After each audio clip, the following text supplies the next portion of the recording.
তুমি একজন খারাপ মানুষের মৃত্যুর সময় তোমার যে অবস্থা হয়, তোমার যে আকৃতি নিয়ে তুমি খারাপ মানুষের সামনে উপস্থিত হও, সেই আকৃতিটা একটু আমাকে দেখাইবা। আজরাইল বলেন, ওগো নবী ইব্রাহিম, আমি আপনাকে বলতেছি, আপনি এটা দেখতে চায়েন না, আপনি এই অবস্থাটা দেখতে চায়েন না আল্লাহর হাবিব, আপনি এটা সহ্য করতে পারবেন না। ইব্রাহিম আলাইহিস সালাম তারপরে বলছে, না না, আমাকে একটু দেখাও, তুমি একটা খারাপ মানুষের মৃত্যুর সময় তোমার অবস্থাটা কিরকম হয়, আমাকে একটু তুমি দেখাও। আজরাইল যখন তার ওই খারাপ অবস্থাটাকে ইব্রাহিম আলাইহিস সালামের সামনে উপস্থিত করলো, আল্লাহর কসম, কিতাবের মধ্যে আছে হযরত ইব্রাহিম আলাইহিস সালাম সাথে সাথে একটা চিৎকার মেরে বেহুশ হয়ে গেছেন। ইব্রাহিম নবী আজরাইলের ওই অবস্থা দেখে চিৎকার মেরে বেহুশ হয়ে গেলেন। বেহুশ হয়ে তিনি যখন মাটির মধ্যে পড়ে গেলেন, কিছুক্ষণ পর ওনার হুঁশ যখন ফিরে আসলো, তখন হযরত ইব্রাহিম আলাইহিস সালাম বলেন, আল্লাহর কসম করে বলছি, আল্লাহর কসম করে বলছি, কোন মানুষকে কবরের আযাবের ভয় দেখানোর জন্য কবরের আযাবের দরকার হবে না। আজরাইল মানুষের জান কবজ করার সময় তার যে একটা আকৃতি নিয়ে আসে, মানুষ যদি সেই আকৃতি দেখতো তাহলে আর কোনোদিন মানুষ গুনাহ করত না। তাহলে চিন্তা করে দেখেন, মানুষের মৃত্যুর সময় কতটা কষ্ট হয়, কত না যাতনা হয়। আল্লাহর হাবিব হাদিসের মধ্যে বলেন, মানুষকে যখন খাটিয়ার মধ্যে শোয়ানো হয়, মানুষটা তখন এরকম ভাবে চিৎকার করতে থাকে, এরকম ভাবে চিৎকার করতে থাকে। সেই চিৎকার যদি মানুষ শুনতো, আল্লাহর হাবিব বলেন, এই খাটিয়া ধরে কবরস্থানে নেওয়ার মতো কোনো মানুষ পাওয়া যাইতো না। এই সময় সে যে চিৎকার করে, কোনো মানুষ তার খাট ধরতো না, কোনো মানুষ তার খাট বহন করে কবরস্থান পর্যন্ত নিয়ে যাইতো না। না জানি আবার কখন চিৎকার মেরে ওঠে, আবার সেই চিৎকার শুনে না জানি কে আবার হার্ট অ্যাটাক করে মারা যায়। এই ভয়ে কোনো মানুষের লাশ কাঁধে নিয়ে কবরস্থানে নিয়ে যাইতো না।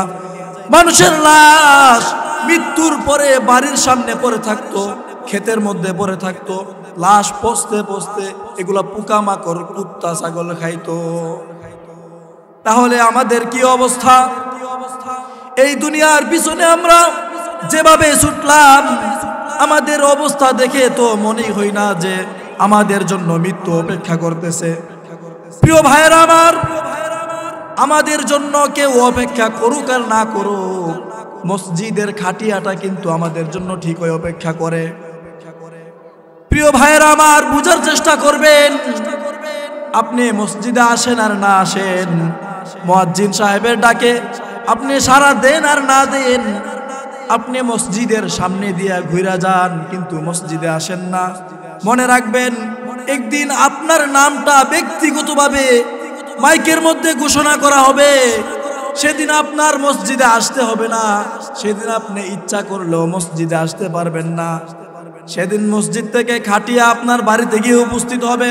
আম্মা বা'দু ফাআউযু বিল্লাহি মিনাশ শাইতানির রাজীম। বিসমিল্লাহির রাহমানির রাহিম। قل إن الموت الذي تفرون منه فإنه ملاقيكم ثم تردون إلى عالم الغيب والشهادة فينبئكم بما كنتم تعملون صدق الله المولانا العظيم.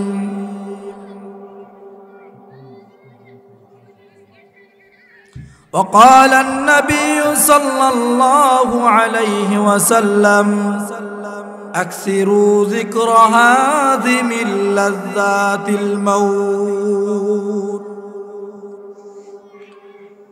সম্মানিত হাজিরিন, আজকে একইসরা যুবকবৃন্দের উদ্যোগে ও সকল কবরবাসীর মাগফিরাত কামনায় এই ওয়াজ ও দোয়ার মাহফিলের সম্মানিত সভাপতি সাহেব, উস্তাজুল আসাতিজা, বিশিষ্ট আলেমে দ্বীন হযরত মাওলানা মুফতি ইসমাইল হোসেন সাহেব, উদ্দিগর উলামায়ে কেরাম, পর্দার আড়ালের আমার মা ও বোনেরা, সকলকে আমার অন্তরস্থল থেকে জানাই মুবারকবাদ। আমি আপনাদের সামনে যে আয়াতে কারিমা তেলাওয়াত করলাম এবং যে হাদিসখানা আপনাদের সামনে উপস্থাপন করলাম, মহান রব্বুল আলামিনের অশেষ কৃপায় যদি সম্ভব হয় সেগুলোর প্রেক্ষিতে ইনশাআল্লাহ কিছুক্ষণ আলোচনা করব। ওয়ামা তাওফীকি ইল্লা বিল্লাহ। আল্লাহ তাআলা কুরআনে কারীমের মধ্যে বলেন, কুল ইন্নাল মাউতাল্লাযী তাফিররুনা মিনহু ফাইন্নাহু মুলাকীকুম। আল্লাহ তাআলা বলেন, ওগো নবী, আপনি আপনার উম্মতদেরকে বলে দেন, ইন্নাল মাউতাল্লাযী তাফিররুনা মিনহু, নিশ্চয় মানুষ মৃত্যু থেকে পলায়ন করার চেষ্টা করবে, ফাইন্নাহু মুলাকীকুম, কিন্তু মৃত্যু তার সাথে সাক্ষাৎ করবে। আইনামা তাকুনু ইউদরিকুমুল মাউত ওয়ালাউ কুনতুম ফি বুরুজিম মুশাইয়াদা। আল্লাহ তাআলা বলেন, যেখানেই থাকো না কেন মৃত্যু তোমার সাথে সাক্ষাৎ করবে, মৃত্যু তোমাকে বরণ করতেই হবে। আইনামা তাকুনু ইউদরিকুমুল মাউত ওয়ালাউ ফি কুনতুম ফি বুরুজিম মুশাইয়াদা, ওয়ালাউ কুনতুম ফি বুরুজিম মুশাইয়াদা।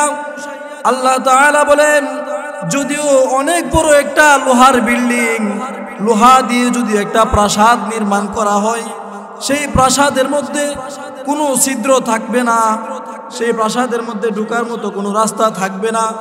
এরকম প্রাসাদের ভিতরেও যদি তোমরা থাকো, তারপরেও মৃত্যু তোমার কাছে গিয়ে পৌঁছবে।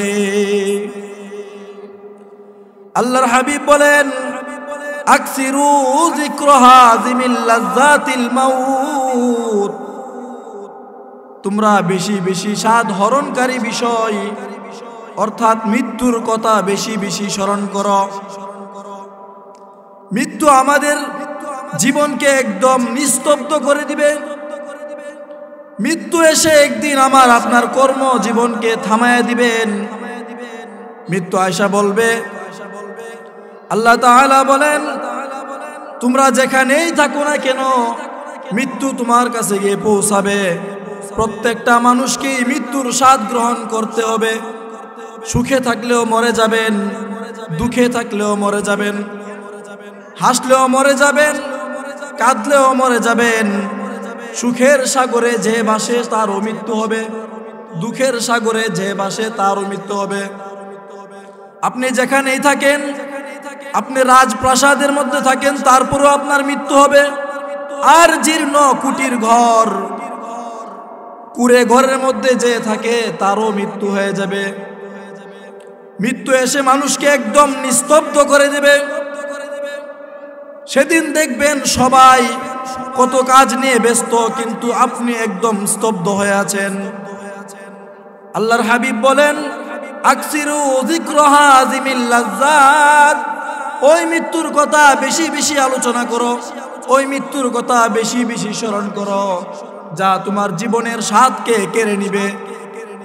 মৃত্যু তোমার চোখের দৃষ্টিশক্তি কেড়ে নিবে, মৃত্যু তোমার কানের শ্রবণ শক্তি কেড়ে নেবে, মৃত্যু তোমার পায়ের হাঁটার শক্তিকে কেড়ে নিবে, মৃত্যু তোমার মুখকে কোনো কিছুর স্বাদ আস্বাদন করা থেকে কেড়ে নিবে। মৃত্যু সেদিন তোমাকে কোথাও কারোর সাথে কথা বলাটাকে বন্ধ করে দিবে। ঠিক তেমনি ভাবে একদিন আমরা সকলেই ব্যস্ত থাকবো, কিন্তু তুমি সেদিন নিস্তব্ধ হয়ে যাবে। আল্লাহ তাআলা কালামুল্লাহ শরীফের মধ্যে বলেন, ইযা জাআ আজালুহুম ফালা ইস্তাখিরুনা সাআতাও ওয়ালা ইস্তাকদিমুন। মৃত্যুর যখন সময় চলে আসবে তখন 1 সেকেন্ড আগেও মৃত্যু হবে না, 1 সেকেন্ড পরেও মৃত্যু হবে না। নির্ধারিত সময়ে তোমাকে মৃত্যু বরণ করতে হবে। বোঝানোর জন্য একটা ঘটনা বলতেছি।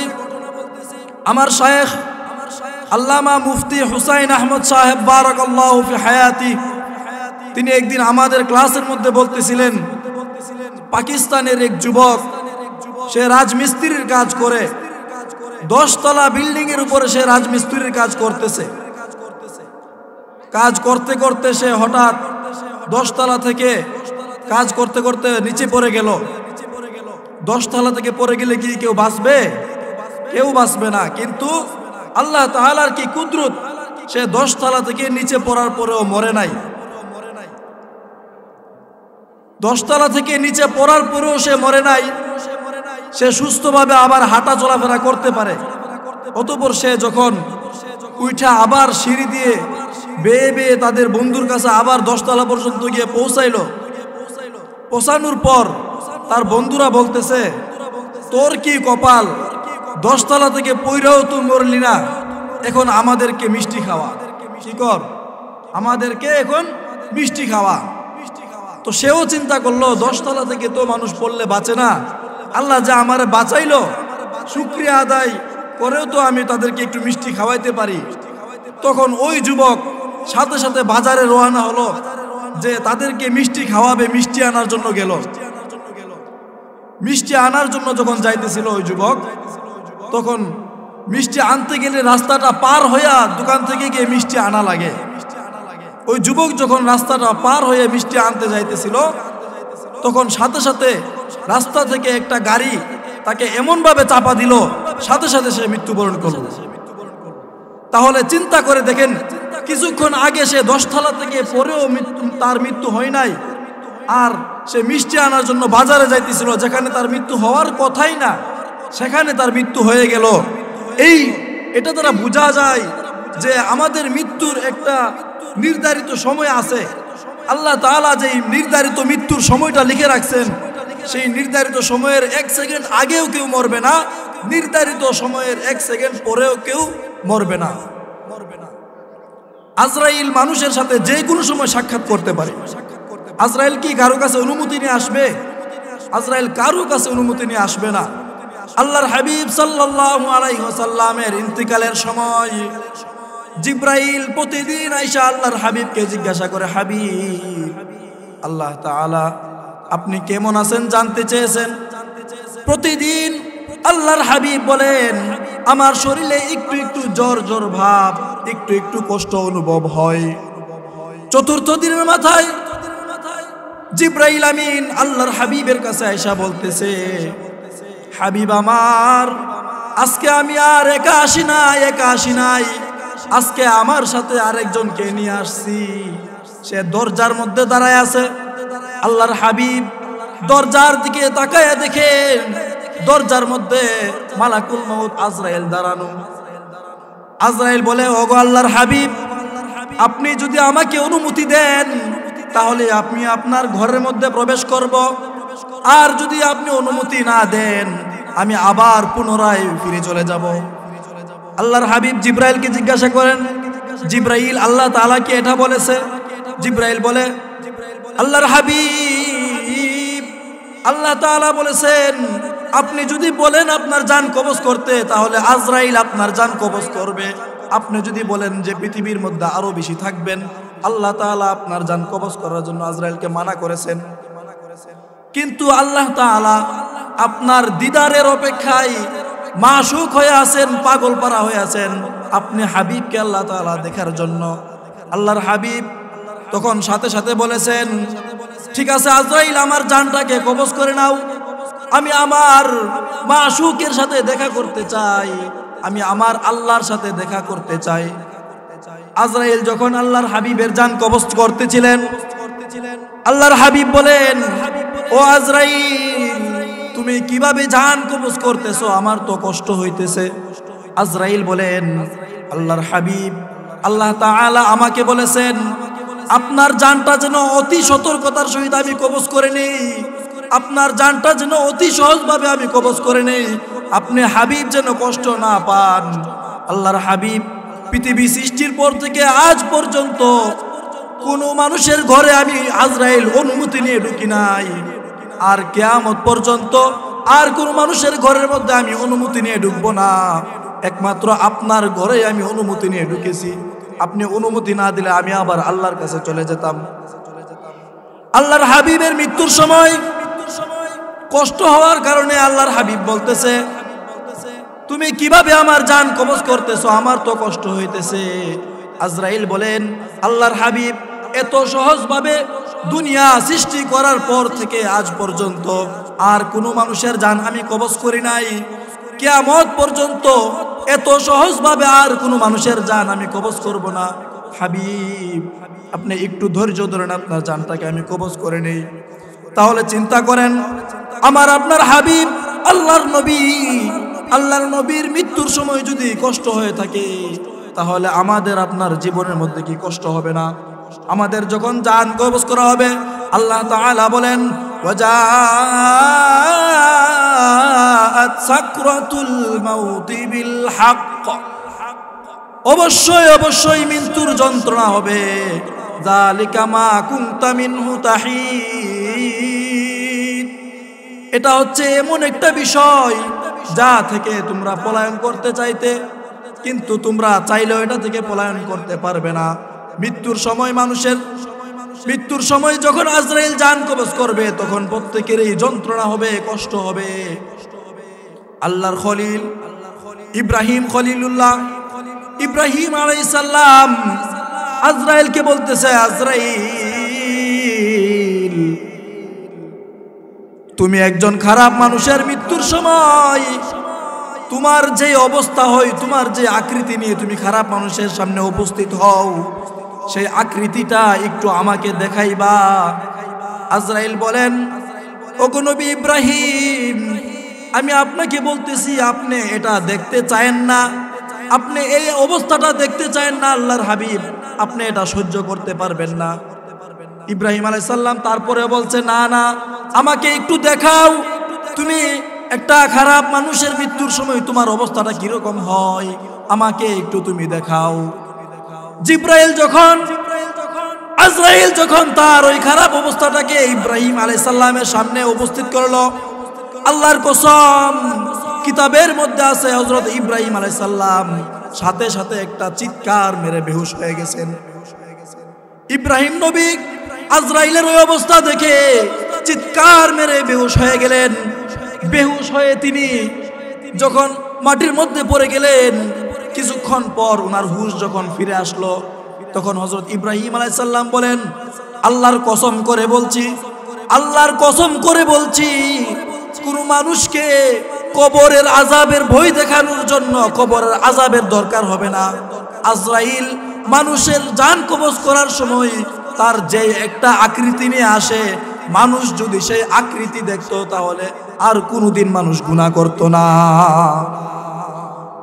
তাহলে চিন্তা করে দেখেন, মানুষের মৃত্যুর সময় কতটা কষ্ট হয়, কত না যাতনা হয়। আল্লাহর হাবিব হাদিসের মধ্যে বলেন, মানুষকে যখন খাটিয়ার মধ্যে শোয়ানো হয়, মানুষটা তখন এরকম ভাবে চিৎকার করতে থাকে, এরকম ভাবে চিৎকার করতে থাকে। সেই চিৎকার যদি মানুষ শুনতো, আল্লাহর হাবিব বলেন, এই খাটিয়া ধরে কবরস্থানে নেওয়ার মতো কোনো মানুষ পাওয়া যাইতো না। এই সময় সে যে চিৎকার করে, কোনো মানুষ তার খাট ধরতো না, কোনো মানুষ তার খাট বহন করে কবরস্থান পর্যন্ত নিয়ে যাইতো না। না জানি আবার কখন চিৎকার মেরে ওঠে, আবার সেই চিৎকার শুনে না জানি কে আবার হার্ট অ্যাটাক করে মারা যায়। এই ভয়ে কোনো মানুষের লাশ কাঁধে নিয়ে কবরস্থানে নিয়ে যাইতো না। মানুষের লাশ মৃত্যুর পরে বাড়ির সামনে পড়ে থাকতো, ক্ষেতের মধ্যে পড়ে থাকতো, লাশ পচতে পচতে এগুলা পোকামাকড় কুত্তা ছাগল খাইতো। তাহলে আমাদের কি অবস্থা? এই দুনিয়ার পিছনে আমরা যেভাবে ছুটলাম, আমাদের অবস্থা দেখে তো মনেই হয় না যে আমাদের জন্য মৃত্যু অপেক্ষা করতেছে। প্রিয় ভাইয়েরা আমার, আমাদের জন্য কেউ অপেক্ষা করুক আর না করুক, মসজিদের খাটিয়াটা কিন্তু আমাদের জন্য ঠিক হয়ে অপেক্ষা করে। প্রিয় ভাইয়েরা আমার, বুঝার চেষ্টা করবেন। আপনি মসজিদে আসেন আর না আসেন, মুয়াজ্জিন সাহেবের ডাকে আপনি সারা দেন আর না দেন, আপনি মসজিদের সামনে দিয়ে ঘুরে যান কিন্তু মসজিদে আসেন না, মনে রাখবেন একদিন আপনার নামটা ব্যক্তিগতভাবে মাইকের মধ্যে ঘোষণা করা হবে। সেদিন আপনার মসজিদে আসতে হবে না, সেদিন আপনি ইচ্ছা করলেও মসজিদে আসতে পারবেন না। সেদিন মসজিদ থেকে খাটিয়া আপনার বাড়িতে গিয়ে উপস্থিত হবে, মসজিদের খাটিয়া আপনার বাড়ির সামনে উপস্থিত হয়ে যাবে। মসজিদের খাটিয়া যখন উপস্থিত হবে, আপনার সকল আত্মীয় স্বজনরা হাউ মাউ করে কান্না করবে। এই কান্নার আওয়াজ আপনি শুনতে পারবেন কিন্তু কোনো জবাব দিতে পারবেন না। আপনি সেদিন বলবেন, আরে তোরা কান্না কেন করতেছস? আমার বাড়িতে কি হয়েছে? কান্না কেন করতেছ? কি ব্যাপার? কাউকে দেখা যায় কেউ তখন বড়ই পাতা গরম করবে, তখন মানুষ বলবে যে আরে তোমরা বড়ই পাতা কেন গরম করতেছ? আবার কেউ দোকানে চলে যাবে কাফনের কাপড় কেনার জন্য, কাফনের কাপড় কিনে আপনার বাড়িতে যখন চলে আসবে, তখন আপনি সবকিছু চোখে দেখতে পারবেন। আপনাকে গোসল করানো হবে, পানিটা যদি অনেক গরম পানি হয়ে যায়, তারপরে আপনি বলতে পারবেন না পানিটা তো অনেক গরম লাগতেছে, সাথে একটু ঠান্ডা পানি মিশায় নাও। এই কথাটা বলার মতো আপনার ক্ষমতা থাকবে না। মেরে দুস্থ বুজুর্গ, একটু চিন্তা করে দেখেন, আল্লাহর হাবিব বলতেছেন আকসিরু যিকরা হাযিমিল লাযযাত, তোমরা বেশি বেশি মৃত্যুর কথা আলোচনা করো, মৃত্যুর কথা স্মরণ করো। মৃত্যুর কথা যদি বেশি বেশি স্মরণ করতা তাহলে আজকে জমিনের উপর এত পাপ করতো না। মৃত্যুর কথা যদি আমাদের মনে থাকতো তাহলে আমরা কেউ নামাজ ছাড়তাম না। মৃত্যুর কথা যদি আমাদের স্মরণ থাকতো আজকে কেউ আমরা গান বাজাইতাম না। মৃত্যুর কথা যদি আমাদের স্মরণ থাকতো আজকে সুদি লেনদেন করতাম না, আজকে ঘুষ খাইতাম না, সুদি লেনদেনের মধ্যে আমরা কখনো জড়াইতাম না। কিন্তু মানুষ মৃত্যুর কথা ভুলে গেছে, মৃত্যুর কথা কারো স্মরণ হয় না। মানুষ এমন ভাবে চলাফেরা করে যে মৃত্যু, মানুষ যে মরতে হবে তাকে দেখে বোঝাই যায় না। কোন মানুষ যখন জমিনের উপর গুনাহ করতে থাকে তখন জমিন আল্লাহর কাছে বলতে থাকে, আল্লাহ আপনি আমাকে একটা আদেশ দেন, একটা মাত্র হুকুম দেন মালিক, আমি আমার জমিনটাকে এপাশ থেকে উপাস করে দেই, আমার জমিনটাকে একটু উল্টি দিয়া তাকে জমিনের নিচে ফালাইয়া দেই। আল্লাহ আপনি আমাকে একটু আদেশ দেন। আল্লাহ তাআলা বলবেন, না রে জমিন না, আমার বান্দারে তো তুমি বানাও নাই, আমার বান্দারে তো তুমি বানাও নাই রে জমিন। আমার বান্দাকে আযাব দিতে তো আমার কষ্ট হয়। আমি চাই না আমার কোনো বান্দা পরিপূর্ণ মুমিন না হয়ে যেন মারা যায়। আল্লাহ তাআলা বলেন, ওয়ালা তামুতুন্না ইল্লা ওয়া আনতুম মুসলিমুন, তোমরা পরিপূর্ণ মুমিন, পরিপূর্ণ মুসলমান না হয়ে মারা যাও না। আল্লাহ তাআলার নিকট জমিন যখন এই আবদার করতে থাকে যে আল্লাহ আপনি আমাকে একটা আদেশ দেন, জমিনটা আমি একটু ঘুরাইয়া দেই, আমার জমিনের নিচে তাকে আমি চাপা ফালাইয়া দেই, তখন আল্লাহ তাআলা বলবেন, কামার চিনেন? কামার, কামার যারা মাটি দিয়ে পাত্র বানায়, মাটির পাত্র যারা বানায় তাদেরকে কামার বলে। কামার না, তাদেরকে কুমার বলা হয়, কুমার। আল্লাহ তাআলা বলেন, কুমারকে তুমি গিয়ে যদি কুমারের সামনে একটা মাটির পাতিল হাতে নিয়ে বলো যে এটা আমি ভেঙ্গে ফেলি, কোনো কুমার কি বলবে ভেঙ্গে ফেলো? কোনো কুমার বলবে না, কারণ কুমার এটা নিজ হাতে বানাইছে। বানায়া কুমার এই কথা বলবে না যে তুমি আমার এই পাত্রটাকে ভেঙ্গে ফেলো। কুমারের এটার জন্য মায়া আছে, কারণ কুমার এটাকে কি করছে? নিজ হাতে বানাইছে। আল্লাহ তাআলা বলেন, আমি আমার বান্দাকে এত সহজে বানাই নাই রে মাটি, ওরে জমিন, আমি আমার বান্দাকে এত সহজে বানাই নাই। আমি আমার বান্দাকে প্রথমে ছোট্ট একটা মাটির টুকরা বানাইছি, অতঃপর সেটাকে মায়ের গর্ভে আমি নিয়েছি, নেওয়ার পর সেটাকে একটা নাপাক জমাট রক্তের টুকরা আমি এটাকে বানাইছি।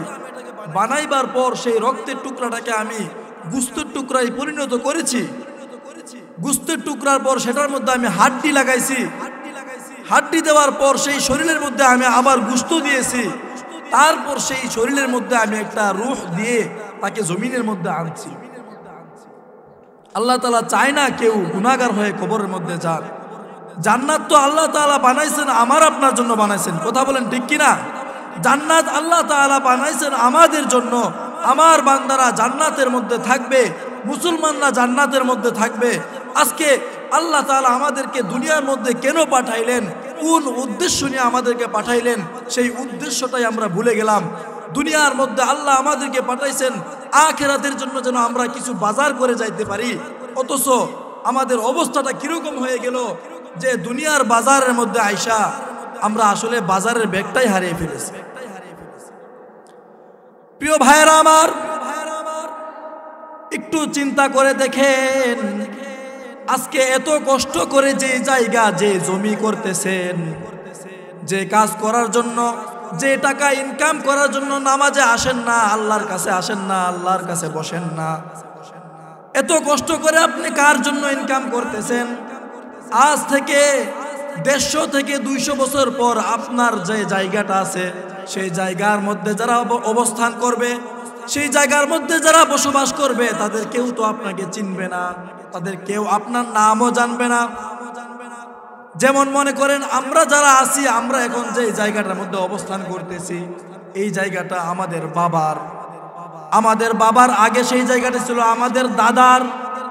আমরা আমার বাবাকে চিনি, আমরা আমাদের দাদাকে চিনি, কিন্তু আমাদের দাদার যে দাদা, পর দাদাকে কয়জনে চিনে?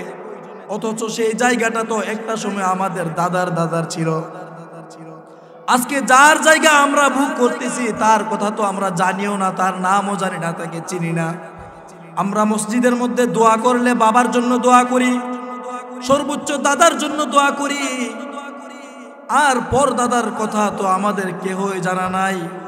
এভাবে আমরা তাদের জায়গা জমি ভোগ করতেছি। একটা সময় আপনার রেখে যাওয়া সম্পদ, আপনার রেখে যাওয়া বাড়ি এমন মানুষ ভোগ করবে যারা আপনার নামও জানবে না, আপনাকে চিনবেও না, কথা বলেন ঠিক কিনা? এই জন্য দুনিয়ায় থাকা অবস্থায় কবরের সামানা তৈরি করতে হবে। মেরে মুহতারাম, গভীর মনোযোগ দিয়ে আমার কথাটা বুঝেন। যখন কবরের পাশে দিয়ে হাইটা যায়, কিছু কবর দেখা যায় কবরের পাশে টাইলস লাগানো থাকে, আমরা বুঝতে পারি মনে হয় সে বড় লোক ছিল দুনিয়ায়, এই জন্য তার কবরের সাইডে টাইলস লাগানো। আবার কোন কবরের পাশে আমরা দেখি বাঁশের নালি লাগানো, বাঁশ চির করে সেখানে বেড়া দেওয়া আছে, সেটা দেখতে বুঝতে পারি আমরা মনে হয় সে মধ্যবিত্ত পরিবারের ছিল। আর কোন কবরের মধ্যে টাইলসও থাকে না, বাঁশও থাকে না, সেই কবরগুলাকে দেখলে বোঝা যায় আসলে মনে হয় দুনিয়ার মধ্যে সে গরিব ছিল, তার কিছু ছিল না, এই জন্য হয়তো তার কবরের এই অবস্থা। আসলে আমরা উপরের অবস্থাটা সবাই দেখি, কিন্তু ভিতরে আমাদের কি অবস্থা আমরা কেউ জানি না। যুবক ভাইয়েরা আমার, দুনিয়ার পিছনে এমন ভাবে লেগে গেলেন, আখিরাতের কথা তো বিন্দু মাত্র মনে হয় না। আল্লাহকে এমন ভাবে কেন ভুলে গেলেন? আল্লাহ তাআলা বলেন, মা গররাকা বিরব্বিকাল কারীম। কোন জিনিস তোমাকে আমার মতো দয়াময় মালিক থেকে দূরে সরাইয়া দিল? কোন জিনিসে তুমি আমার মতো রহমান রহিমের মতো দয়ালু আল্লাহ থেকে তোমাকে দূরে সরাইয়া রাখলো? আমার ব্যাপারে কে তোমাকে ধোঁকা দিয়ে রাখলো? আজকে দুনিয়াকে এমন ভাবে সাজাইলেন। এই পোস্টারটা দেখতেছেন সবাই, দেখেন এই পোস্টারের এই সাইডটা কিন্তু অনেক সুন্দর না? পোস্টারের এই সাইডটা কত সুন্দর করে বক্তারার নাম দেওয়া, কত সুন্দর ডিজাইন করে সাজানো। এটা হচ্ছে আমাদের দুনিয়া। আমরা দুনিয়াটাকে এত সুন্দরভাবে সাজাইলাম, ঘরটাকে বিল্ডিং করলাম, ঘরের মধ্যে আমরা টাইলস লাগাইলাম, আমরা ঘরের সাথে অ্যাটাচড বাথরুম লাগাইলাম, ঘরের মধ্যে আমাদের যদি গরম লাগে এসি লাগাইলাম, ঘরটাকে কত সুন্দর করে সাজাইলাম। কিন্তু আমাদের যে পরকাল, পরবর্তীতে আমরা যেখানে যাব সেই জায়গাটা তো পুরাটাই সাদা, পুরাটাই ফাঁকা রয়ে গেল। তাহলে দুনিয়াটার যে এত সুন্দর করে সাজাইলেন, আখিরাতটা জানে একদম খালি রয়ে গেল। একটাবার চিন্তা করে দেখলেন না যে কবরের মধ্যে গেলে আপনার কি অবস্থা হবে? জাহান্নামের আযাব কি সহ্য করতে পারবেন? জাহান্নামের 1 সেকেন্ডের আযাব সহ্য করার মতো ক্ষমতা কারও নাই। আল্লাহর হাবিব বলেন, ইন্না আহওয়ানা আযাবা জাহান্নামা আবু তালিবিন, যে জাহান্নামের সর্বনিম্ন শাস্তিটা হচ্ছে আল্লাহর হাবিবের চাচা আবু তালেবকে দেওয়া হবে। আবু তালেবের শাস্তিটা হচ্ছে লোহা গরম করলে যেরকম লাল হয়ে যায়, সেই লাল লোহার খরমা জুতা তার পায়ের মধ্যে লাগাই দেওয়া হবে। তার পা সেকেন্ডের মধ্যে পুরাটা শরীর টকবক করতে থাকবে, মাথার মগজ তার টকবক করে ভাত যেভাবে পাক উঠে এরকম ভাবে পাক উঠতে থাকবে।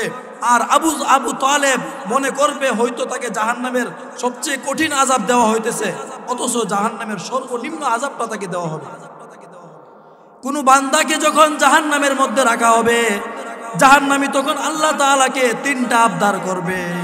1 নাম্বার জাহান্নামী বলবে, রব্বুল আলামিন আমাদেরকে এত কষ্ট দেওয়ার চাইতে আমাদেরকে আপনি মৃত্যু দিয়া দেন।